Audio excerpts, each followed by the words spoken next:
Halo Sinekrip, hari ini kita akan ngebahas series yang gila banget, Is. Yoi, baru keluar ya.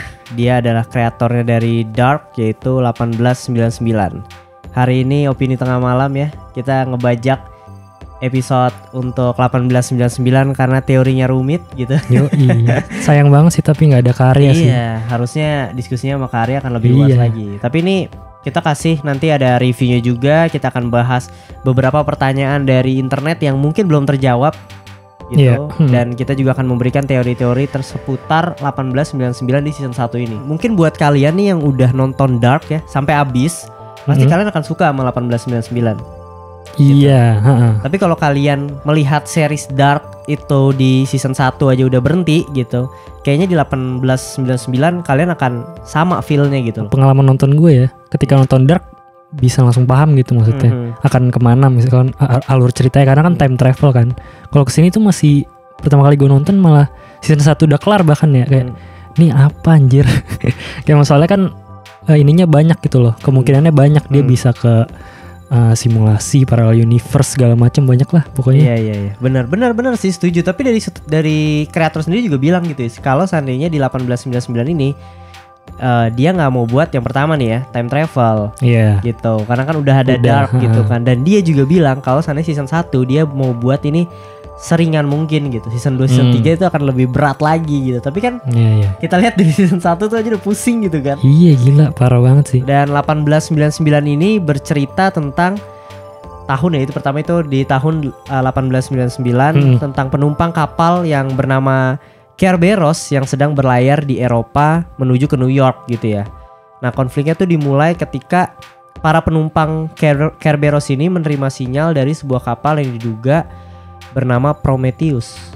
Iya, kapal yang diduga menghilang. Tadinya tenggelam atau menghilang lah ya, tapi tiba-tiba ketemu. Awalnya sih gue ngeliat dari posternya, gue ngeliat dari trailernya, gue pikir akan film tentang segitiga Bermuda, bro. Iya, gue kira kayak segitiga Bermuda terus dieksplor mungkin menjadi wormhole atau apa. Iya. Ternyata jauh dari itu. Mungkin emang dia mengambil inspirasi atau tempatnya di segitiga Bermuda mungkin ya, meskipun nggak disebutkan di film itu. Dan menarik sih, maksudnya dari lambang segitiga itu juga punya arti sebenarnya. Iya. Kalau tadi gue baca tuh artinya apa ya? Segitiga itu air, terus ada garisnya itu adalah tanah gitu kayak bumi gitu. Jadi kan lu bisa bayangin sendiri lah apa yang terjadi di season 1 ini, lu bisa bayangin sendiri dulu lah. Bahasanya juga banyak banget ya, ada Portugis, ada Jerman, ada Spanyol.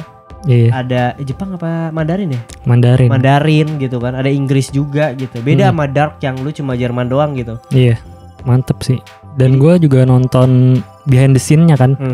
Dia kayak ambisius banget untuk bikin cast internasional gitu. Dia nge-cast dari aktornya beneran dari negara masing-masing gitu yang dikarakteris sebagai orang Polandia. Orang aslinya pun juga orang Polandia. Dan tantangannya mantep banget sih ketika gue nonton behind the scene-nya kan, karena direkturnya kan orang Jerman ya. Terus dia paling ya bisa bahasa Inggris lah, bahasa Inggris Jerman. Tapi kan dia nggak bisa bahasa Polandia, bahasa Spanyol. Bahasa Spanyol, bahasa bahasa Cina, Kantonis kan. Terus dia bilang juga, jadi gue nggak tahu nih dia nyebut kata-kata yang bener apa enggak gitu, dan emosinya apakah benar, apakah di China emosinya begitu ketika dia menyampaikan sesuatu yang sedih atau yang marah gitu. Karena kata dia kedengarannya semua yang bahasa Cina itu marah kata dia gitu. Lucu sih. Dari awal tuh udah dikasih misteri gitu loh. Beda sama Dark tuh yang menurut gue masih ada dramanya kan. Dark itu tentang perselingkuhan ya, si Ulrich dan ini. Dan di sini tuh nggak ada gitu. Menurut gue hampir nggak ada. Mungkin kalau yang di Dark itu karena semuanya kayak terkoneksi gitu sih. Kalau yang di sini lebih ke individunya masing-masing, ke background story-nya gitu. Misalkan si Oleg background story-nya apa. Misalkan si ceweknya tuh si Maura background story-nya apa. Mungkin yang lebih connect itu si Maura sama si ada karakter anak kecil sama satu karakter Daniel itu doang sih yang nyatu lah ceritanya. Sisanya masih kepisah-pisah. Mungkin di season 2-nya akan lebih sangkut pautin lagi satu sama lain. Tiap episodenya tuh selalu ada jawaban tapi selalu ada pertanyaan lagi gitu. Iya. Dari opening scene aja di episode 1 dibuka si Maura yang di kayak rumah sakit jiwa. Terus tiba-tiba masuk ke kapal di tahun 1899. Ada orang ngomong wake up, bangun. Anjir men, itu aja lu udah ngasih di film apa coba. Iya kan? Iya, tapi kayak banyak perintilan misteri gitu loh, kayak bikin bertanya-tanya setiap gue nonton, kayak kenapa setiap ada yang nyuruh wake up tuh suara Maura doang gitu, kenapa nggak suara orang lain gitu, itu, bro. Apakah ada suatu gitu di balik, dan sampai akhir belum dijawab, anjir, kesel dah gue. Sama di Dark itu kan juga karakter banyak ya. Iya. Di Explore itu satu-satu tuh kena gitu, dapat gitu background story-nya. Dan di 1899 ini itu lebih banyak lagi karakternya, dan hampir semua karakternya itu dapat cerita backstory yang seru dan punya misterinya masing-masing. Lu aja udah mumet tuh kenapa di 1899 ada kapal Prometheus Kerberos. Ini background setiap karakternya bikin mumet lagi, bro. Yang gue paling kayak lumayan mind blowing gitu ya. Itu tadi sih, kayak karena gue expect kan tentang yang dieksplor akan lebih ke segitiga Bermuda dan misalkan mungkin kayak wormhole atau apa, tapi ternyata enggak, lebih dari itu. Yang di luar otak gue lah, gue nggak kepikiran sampai sana awalnya gitu. Tapi ketika di reveal, oh gila ternyata. Dan di endingnya lagi lebih dalam lagi kan digalinya. Gue kira cuma sampai situ doang, tapi ternyata kayak Inception gitu, ada lagi. Aduh gila deh, gue jadi pengen ngomong tuh kayak, lu nonton ini, selama ini lu udah dipusingin sama semua ceritanya, pas di ending itu tuh cuma kayak kotak kecil dan lu lagi dilihat point of view yang lebih besar lagi gitu. Iya. Anjir gak jelas sih film dah. kayak ini sih, kayak space gitu kan. Iya. Kayak apa? Luar angkasa gitu.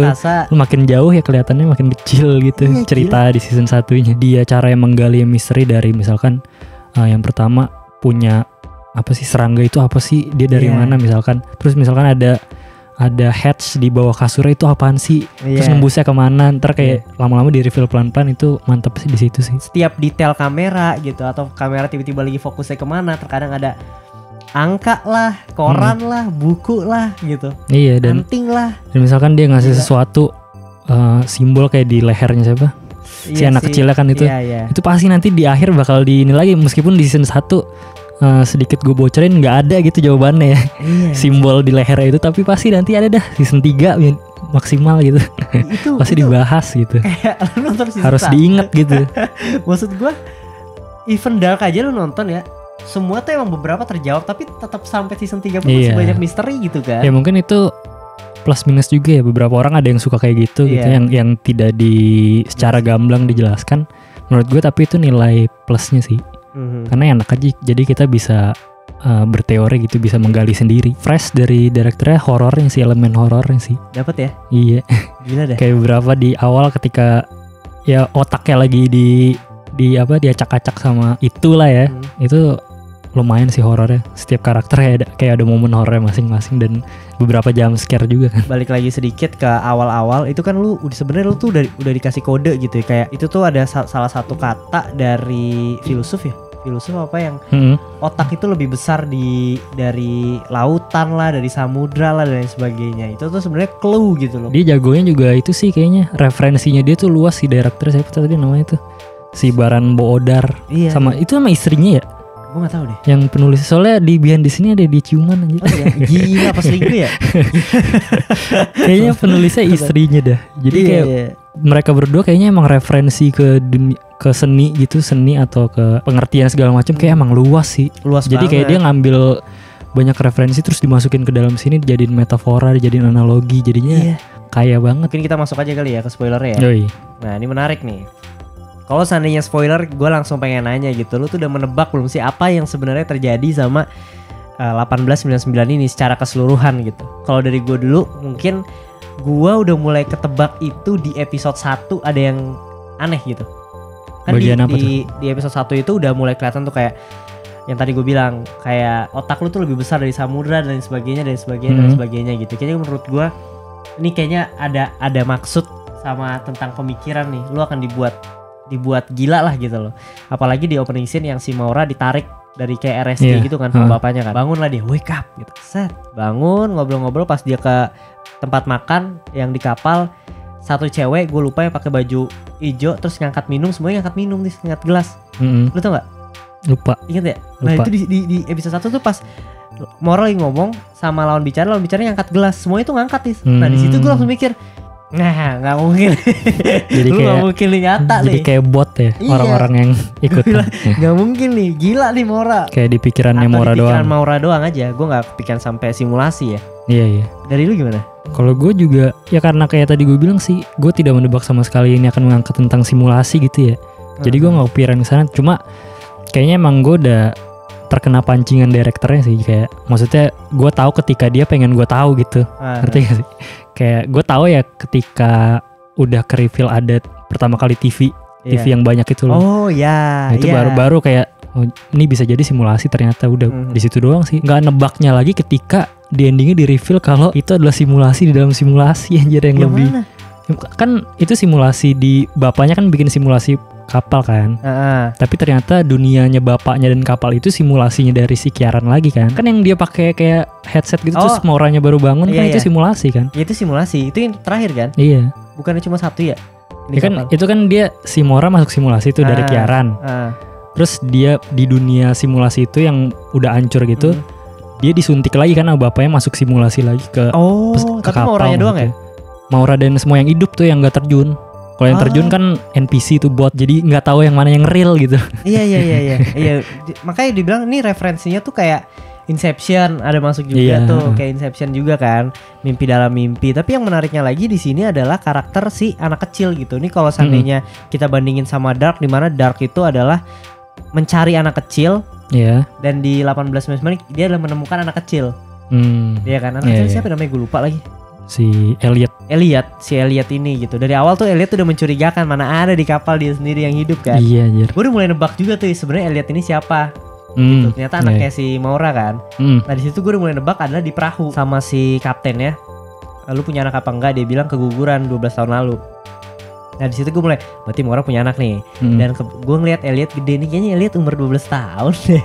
Gue kayak nonton ini tuh gue bener-bener fokus gitu loh, mencari tahu gitu. Dan ternyata bener kan. Iya. Dia anaknya yang keguguran. Nah di sini nanti yang jadi pertanyaan besar, sebenarnya Elliot ini masih hidup atau enggak sih? Ini bisa nyambung juga 1899 tuh kayak The Matrix ya. Iya. Ya kan, lu masuk ke dalam otak lu, pikiran lu lah gitu ya. Nah di sana itu adalah orang-orang kalau lu lihat yang punya background itu bisa dibilang kelam gitu loh.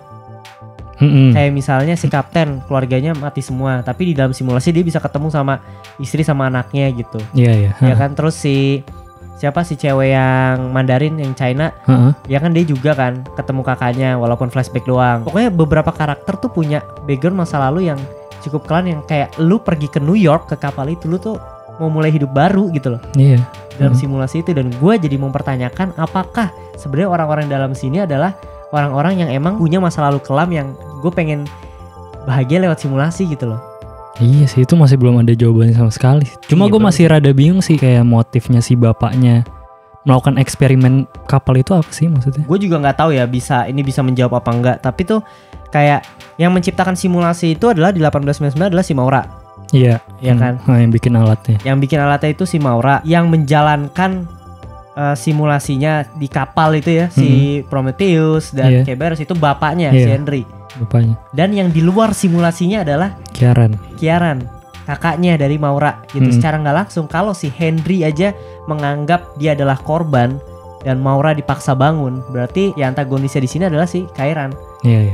Gitu. Cuma yang gue masih bingung, mulai jadi pertanyaan lagi nih. Si Kieran ngasih surat ke Maura dan kaptennya kayak untuk menemukan Prometheus gitu. Tapi gue nggak yakin itu dari dia juga sih maksudnya. Dari Kieran. Iya, gue nggak yakin surat itu tuh dia kan si Maura nyangkanya ini dari kakak gue, tapi setelah mau gue nonton kayak enggak, itu kayaknya dari Mauranya sendiri dah, kayak ngasih pesan ke dirinya sendiri gitu loh. Karena kan dia emang sengaja melupakan dirinya sendiri kan. Iya. Tapi nggak tahu juga sih. Soalnya kayaknya kalau dari ending season 1 kan kayak di si Kierannya di ke arah ke jahat gitu kan, antagonis kan. Kayak mempenjarakan mereka semua gitu kan. Iya sih, biasanya nanti bakal ada plot twist yang kayak gitu. Iya makanya. Males gue gitu. Tapi gue dapat fakta lagi kenapa nama kapal itu ada Prometheus, ada si Kerberos gitu. Nih seperti yang gue baca adalah Maura tuh menghabiskan seluruh hidupnya mempertanyakan sifat, realitas, dan berusaha untuk belajar lebih banyak. Itu kata si Henry tuh di filmnya. Jadi ini semua masuk akal gitu ya, kalau seandainya perahu yang dia cari tuh dinamain sama dewa-dewa yang mengutuk dirinya sendiri dalam upaya memberikan manusia lebih banyak pengetahuan. Jadi kayak Prometheus, ada Kerberos, itu adalah nama-nama kayak dewa-dewa dulu gitu loh. Prometheus yang nyuri apinya Zeus, Kerberos tuh anjing yang kepala 3. Jadi masuk akal juga nih kalau seandainya dia namain kapalnya itu dewa dan kayak menanggung hukuman hukuman yang tanpa henti gitu loh. Tapi analogi aja ya. Iya. Dan kalau di season 1 ceritanya itu dia terinspirasi sama alegori The Cave karya filosof legendaris Plato. Di situ tuh menceritakan kayak misalnya nih, gue terkurung di dalam satu ruangan gitu ya, ruangan tapi ada kacanya nih. Gue cuma bisa lihat satu arah ke depan doang. Gitu. Terus ada cahaya matahari nih dari kaca itu kan masuk. Gue bisa ngelihat orang lalu lalang gitu ya. Tapi yang gue lihat bukan orang lalu lalang, gue cuma ngelihat bayangan orang doang. Gitu. Jadi mungkin aja orang yang lewat tapi bayangan yang gue lihat bukan orang, misalnya hewan gitu. Yang gue tahu hewan padahal yang lewat orang gitu. Nah itu terus tuh gue selama hidup Faris kayak gitu. Sampai akhirnya gue bisa bebas. Gue keluar dari ruangan itu, pas gue lihat wah terang banget. Ternyata yang selama ini gue lihat bukan hewan tapi orang gitu. Tapi gue juga kaget, gue akhirnya bisa lihat matahari, gue bisa lihat banyak banget lah gitu. Kebuka lah kira pikiran gue. Ketika gue dimasukin lagi ke dalam gitu, ketika gue dimasukin ke dalam ruangan yang sama Faris, bukannya gue akan tetap pengen ngelihat hal yang sama kayak Faris, satu pandangan doang, tapi gue akan berusaha untuk membebaskan Faris gitu. Nah cuma efeknya adalah ketika gue cerita ke Faris nggak bakal percaya sama gue. Karena selama hidupnya Faris cuma ngelihat bayangan doang. Analogi yang mencerminkan kondisi di season 1 dimana si Daniel tahu semuanya gitu. Henry ibaratnya bapaknya tahu semuanya, tapi dia mencoba mengeluarkan orang-orang di dalam itu, tapi mereka semua nggak percaya. Inti dari teorinya itu sih yang gue baca ya, dia bilang jadi orang harus bisa membedakan reality sama imajinasi katanya. Karena kalau lu nggak bisa bedain dua itu, hidup lu bakal bisa dikontrol sama satu orang yang bisa mainin imajinasi lu. Jadi kan kayak film ini kan, kayak bisa dimainin sama Kiaran sama bapaknya Henry tuh yang megang kontrol ke simulasinya. Kalau bahas yang tadi background masing-masing karakter tuh, menurut lu itu background aslinya atau bukan? Kayaknya backgroundnya deh. Tapi kayak feeling gue enggak ya, karena kan di ending di reveal tahun 2099 ya. Kayak nggak mungkin kalau background aslinya, misalkan keluarga yang Denmark tuh yang anaknya pedofil terus memperkosa anaknya yang pakai senjata tuh, kayak nggak mungkin kondisinya tuh let's say 10 tahun 2089. Kayak 2089 kondisi bumi udah nggak kayak gitu deh, nggak jerami. Iya nggak sih? Mungkin essence-nya dia punya tragedi gitu dimasukin di cerita itu, cuma dibuat biar lebih nyatu ke otak mereka yang masih mereka pikir di tahun 1899 kali. Atau mereka semua adalah kelinci percobaan yang sebenarnya nggak ada cerita itu di hidupnya gitu, tapi ditanemin aja. Iya kayak lu harus keluar dari escape dari masalah itu gitu loh. Iya sih. Mungkin ya. Iya itu sih, itu gue kayak dari awal kan kayak dikasih tau kan, kita itu eksperimen, dia pengen eksperimen gimana sih manusia pokoknya bereaksi kalau ada gini-gini. Itu gue masih belum dapet tuh, dia pengen dapetin apanya sih si bapaknya atau si Kiaran ini dari eksperimen yang dilakukan gitu. Endingnya dah. Kenapa? Yang terakhir di reveal ternyata dia di luar angkasa kan, kayak di sebuah pesawat luar angkasa gitu, terus di VR, tapi itu apa gitu? Kenapa dia masuk simulasi itu? Dan di tanggal yang sama kan, 19 Oktober. Juga. Tanggal yang sama, tapi 2099. Nah, itu yang jadi pertanyaan gue tuh, kepikiran itu masih disimulasi apa enggak sih? Tapi sih dia ngomong udah selamat datang di realitas kan. Iya, tapi bisa aja bohong. Apakah itu proses hibernasi? Kan biasanya kalau perjalanan luar angkasa sangat jauh, kalau dari film-film fiksi itu kan pakai cryogenik kan. Orang kayak dibekuin biar nggak menua gitu. Apakah itu salah satu efek samping dari cryogenik gitu? Jadi ketika lu ditidurin di hibernasi ya lu jadi dikasih mainan aja di dalam otak lu biar lu nggak bosen gitu. Jadi siapa tahu mereka punya misi luar angkasa ternyata gitu. Tapi itu masih jauh banget sih. Itu masih jauh. Mungkin kalau teori yang udah banyak di internet kan cuma kayak si Maura emang pengen anaknya tetap hidup karena si Elliot mati gitu kan. Juga di filmnya juga, di seriesnya kan juga kelihatan ketika Elliot dilempar hidup lagi, cuma dia doang tuh balik-balik terus kan gitu. Dan dia diumpeti di kuburan. Nah kuburan itu kuburan siapa kita juga nggak tahu kan. Entah kuburan Daniel atau kuburan Elliot. Kuburan Elliot sih kayaknya sih gitu. Jadi itu yang masih jadi pertanyaan juga gitu. Kalau nggak salah ya, ini kalau nggak salah, benar-benar kalau nggak salah, di tahun 1870 atau 1860-an tuh di range tahun segitu ada kapal yang hilang gitu juga loh. Jadi apa mungkin si kreatornya melihat itu dan ya udahlah deketin aja tahunnya gitu. Itu bisa jadi juga gitu kan. Terus lambang segitiga yang selalu dia pakai. Tapi kalau hal kayak gitu lebih ke metafora dan analoginya sih. Jadi kayak dia punya tema di dalam ceritanya dimasukin gitu loh. Kayak misalkan Plato nggak dijelasin sama sekali di filmnya, dijelasin kayak cuma beberapa pengertian Plato tentang cave of apa tadi itu. Tapi nggak dijelasin kayak tema film kita itu ini loh, kayak gini loh, Plato kayak gini gitu. Gila, itu enaknya sih. nonton Gokil filmnya. bro. Scoring days sebelum kita tutup nih. 7,5 atau 8 lah season 1. Gue kayaknya 8 deh, 8/10. 8,5 deh, gue naik deh. Mantap. 8,5. Iya 8,5/10. Gila Iya, ini. tapi seru keren sih. Ini seru. Seru diskusinya juga. Seru diskusi lah buat kalian nih yang udah nonton gitu ya. Gimana langsung aja tulis di kolom komentar teorinya, faktanya, trivianya boleh banget lah langsung tulis aja gitu ya. Yoi. Dan buat kalian yang udah nonton 1899 dan suka bisa langsung nonton Dark gitu ya. Iya sih, itu wajib sih Dark. Itu wajib. Kalau kalian misalnya belum nonton Dark tapi udah nonton ini gitu, Dark harus ditonton sampai habis. Itu Iya. salah satu time travel terbaik. Iya, sumpah detail dan mantap lah pokoknya. Jangan lupa lah untuk subscribe Cinecrip ya. Yoi. Komen, like juga, share ke teman-teman kalian untuk episode 1899 ini. Dan jangan lupa juga subscribe Opini Tengah Malam di Noise. Dan ada di YouTube juga gitu. Kita suka bahas nih kayak gini nih. Semoga kita bisa sering-sering isi dia di Cinecrip ya. Amin. Oke lah kalau kayak gitu. Tetap nontonin terus Cinecrip. Sampai ketemu di video selanjutnya. Bye.